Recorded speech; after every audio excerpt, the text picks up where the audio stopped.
Que le Dieu de paix vous sanctifie lui-même tout entier, et que tout votre être, l'esprit, l'âme et le corps, soient conservés irréprochables lors de l'avènement de notre Seigneur Jésus-Christ. 1 Thessaloniciens 5, 23.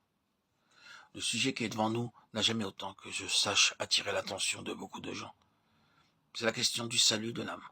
Chaque fois que nous abordons la question du salut, il est d'une extrême importance de reconnaître l'énorme différence qui est entre l'esprit et l'âme. Selon 1 Thessaloniciens 5, 23, les Écritures décrivent nettement l'homme en possession de 3 éléments importants: l'esprit, l'âme et le corps. En peu de mots, l'esprit est cette faculté par laquelle l'homme peut communier avec Dieu et que ne possède aucun des animaux inférieurs. Pour cette raison, les animaux inférieurs ne peuvent pas adorer Dieu. D'autre part, l'âme est l'organe dans l'homme pour la pensée, la volonté et l'émotion, quelque chose que les animaux inférieurs partagent aussi, car l'âme parle d'une vie animale ou animée. Et en dernier lieu, le corps est cette partie de l'homme qui communique avec le monde matériel. Puisque nous, êtres humains, nous sommes composés d'esprit, d'âme et de corps, notre salut doit en conséquence atteindre toutes ces parties, afin que l'esprit soit sauvé au jour du Seigneur Jésus. 1 Corinthiens 5, 5. Ceci parle du salut de l'esprit, en attendant l'adoption, la rédemption de notre corps. Romains 8, 23. Ceci parle du salut du corps. Mais ce que nous voudrions examiner en ce moment se rapporte au salut de l'âme. À ce propos, examinons avec soin chaque fois dans le Nouveau Testament le salut de l'âme est mentionné afin de nous permettre de comprendre ce que cela signifie réellement. Alors Jésus dit à ses disciples: si quelqu'un veut venir après moi, qu'il renonce à lui-même, qu'il se charge de sa croix et qu'il me suive. Car celui qui voudra sauver sa vie la perdra, mais celui qui la perdra à cause de moi la trouvera. Et que servirait-il à un homme de gagner tout le monde s'il perdait son âme? Ou que donnerait un homme en échange de son âme?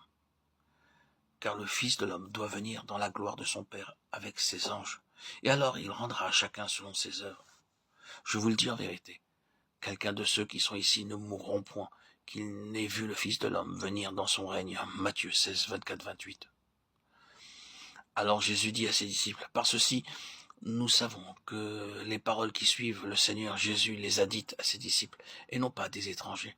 S'ils sont des disciples, s'ils sont alors sauvés.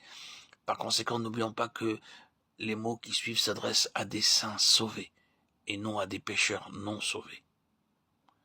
Si quelqu'un veut venir après moi, cela est si un homme parmi les sauvés voudrait suivre le Seigneur. L'homme est un disciple sauvé qui désire surtout suivre le Seigneur, qu'il me suive, mais sur la voie des conditions qui sont énoncées par la suite, qu'il renonce à lui-même. Renoncer à soi-même signifie ne pas tenir compte de soi-même ou renoncer à ses privilèges. Renoncer à soi-même veut dire se mettre de côté pour chercher la pensée de Dieu, de sorte qu'en toute chose, on ne puisse suivre sa propre pensée ni être centré en soi-même. Cette catégorie de personnes seulement peut suivre le Seigneur. Ceci va de soi, car comment peut-on suivre le Seigneur si l'on se suit soi-même? Qu'il se charge de sa croix et qu'il me suive.